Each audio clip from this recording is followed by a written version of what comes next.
ناظرین گرامی، وہ مرد میدان اور آخری دلیر عثمانی سلطان جو طاغوت کے سامنے ڈٹ گیا۔ جی ہاں، ہم بات کر رہے ہیں سلطان عبد الحمید ثانی کی، وہ عظیم سلطنت جس کے جد امجد جناب ارطغرل تھے اور جس کے بانی سلطان عثمان خان تھے۔ وہ سلطنت سلطان عبد الحمید کے دور میں زوال کا شکار ہو چکی تھی۔ 600 سال گزر جانے کے بعد بھی اور بیرونی قرضوں میں ڈوبی اس سلطنت کی باغ دوڑ کو جس دانش مندی سے سلطان عبد الحمید نے سنبھالا، وہ آپ کی عظمت کی منہ بولتی دلیل ہے۔ ناظرین گرامی، اس دور میں عورتیں رات کے وقت سڑکوں پر گھومتی تھیں۔ ان میں سے اکثر نے عریاں لباس زیب تن کیا ہوتا اور باحجاب ہونے کی روایت کو تو جیسے یکسر پس پش ڈال دیا گیا تھا۔ سلطان عبد الحمید نے عورتوں کی بے پردگی کے خلاف سخت اقدامات اٹھائے۔ 3 اکتوبر 1883 کو ایک سرکاری حکم نامہ جاری کیا گیا جس کے تحت خواتین کو 1 ماہ کی مہلت دی گئی۔ اس کے بعد بھی اگر کوئی عورت پردہ نہ کرتی تو پولیس کو احکامات جاری کیے گئے کہ اسے بزور پردہ کروایا جائے، مگر اگلے ہی روز 4 اکتوبر کو ایک ترکی اخبار وقت نے اپنا تجزیہ پیش کرتے ہوئے کہا، عثمانی معاشرے نے بالعموم اس فیصلے کا خیر مقدم کیا ہے اور اسے قوم اور ملک کے لیے بے حد مفید قرار دیا ہے۔ ناظرین گرامی، سلطان محترم کے بارے میں تاریخ کے صفحات میں ایک ایسا واقعہ بھی ملتا ہے جب خلافت عثمانیہ کے بطل جلیل خلیفہ عبد الحمید نے پورے کفر کے ایوانوں کو لرزا کر رکھ دیا تھا۔ خلیفہ ایک روز اپنے مشیروں اور وزراء کے درمیان موجود تھے کہ اچانک ایک حکومتی عہدیدار نے آ کر آپ کو خبر دی کہ فرانس کے ایک تھیٹر نے حضور صلی اللہ علیہ وسلم کی شان میں گستاخانہ ڈرامہ پیش کرنے کا اعلان کیا ہے اور اس سلسلے میں اخبارات میں اشتہار شائع کروائے ہیں۔ یہ خبر سنتے ہی سلطان کا رنگ غصے سے سرخ ہو گیا۔ آپ نے فرانس کے سفیر کو فوراً طلب کرنے کا حکم دیا۔ جو ہی فرانسیسی سفیر ان کے سامنے حاضر ہوا تو اسے سلطان کی حالت دیکھ کر اندازہ ہو گیا کہ اسے بلا وجہ طلب نہیں کیا گیا۔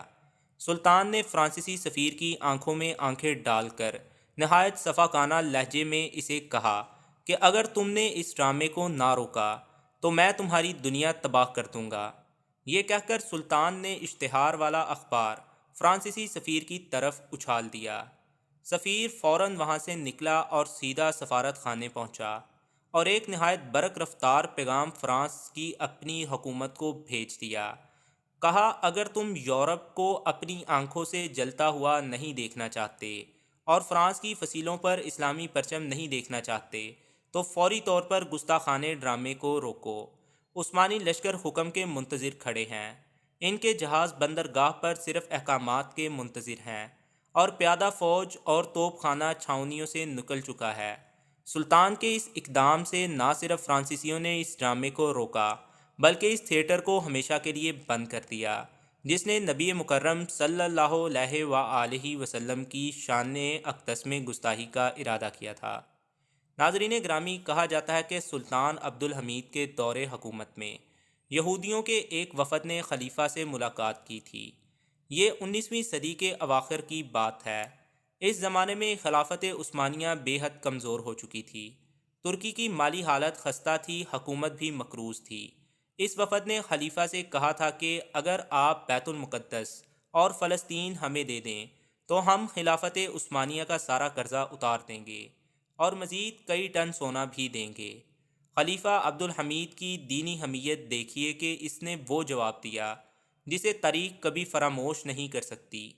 خلیفہ نے اپنے پاؤں کی انگلی سے زمین کی طرف اشارہ کرتے ہوئے کہا، اگر اپنی ساری دولت دے کر تم لوگ بیت المقدس کی ذرا سی زمین بھی مانگو تو میں تمہیں نہیں دوں گا۔ اس وفد کا سربراہ ایک ترکی یہودی کراسوا افندی تھا۔ بس پھر کیا ہوا؟ خلافت عثمانیہ کے خلاف سازشوں کا سلسلہ شروع ہو گیا۔ چنانچہ چند برسوں بعد وہ شخص جو مصطفیٰ کمال پاشا کی طرف سے خلافت عثمانیہ کے خاتمے کا پروانہ لے کر خلیفہ عبد الحمید کے پاس گیا تھا، وہ کوئی اور نہیں بلکہ یہی ترک یہودی کراسوا افندی ہی تھا۔ خود مصطفیٰ کمال پاشا بھی یہودی النسل تھا۔ اس کی ماں یہودن تھی اور باپ ترک قبائلی مسلمان تھا۔ دوستوں، مصطفیٰ کمال پاشا اتا ترک واقعی یہودی تھا؟ آپ کو کیا لگتا ہے؟ کمنٹس کے ذریعے اپنی رائے کا اظہار کریں۔ خلیفہ سے دو ٹوک انکار کے بعد اب یہودیوں نے عثمانیوں کی جڑیں کاٹنے کا منصوبہ یعنی ینگ ٹرک نامی خفیہ تنظیم کی بنیاد رکھی۔ اس تنظیم میں اکثریت ان ترکی نوجوانوں کی تھی جو خلافت دشمن سرگرمیوں کے باعث فرانس، برطانیہ یا سوئٹزرلینڈ میں مقیم تھے۔ اس تنظیم کا مرکزی دفتر پیرس میں قائم کیا گیا۔ آہستہ آہستہ اس ینگ ترک نامی سیاسی تنظیم نے اپنا اثر و رسوخ عثمانی فوج میں بڑھا لیا۔ جب یہ جماعت سلطنت عثمانیہ کی فوج کے اہم عہدے داروں میں سے اکثر کو اپنے ساتھ ملا چکی تو اس نے سلطان عبد الحمید کو مجبور کیا کہ وہ سلطنت کو ایک جمہوری حکومت میں تبدیل کر دیں۔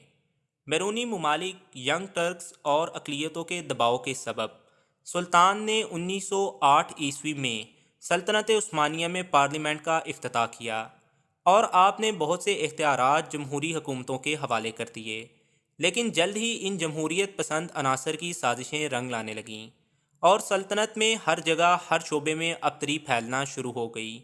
یہ دیکھتے ہوئے ملک کے قدامت پسند حلقوں نے بغاوت کر دی۔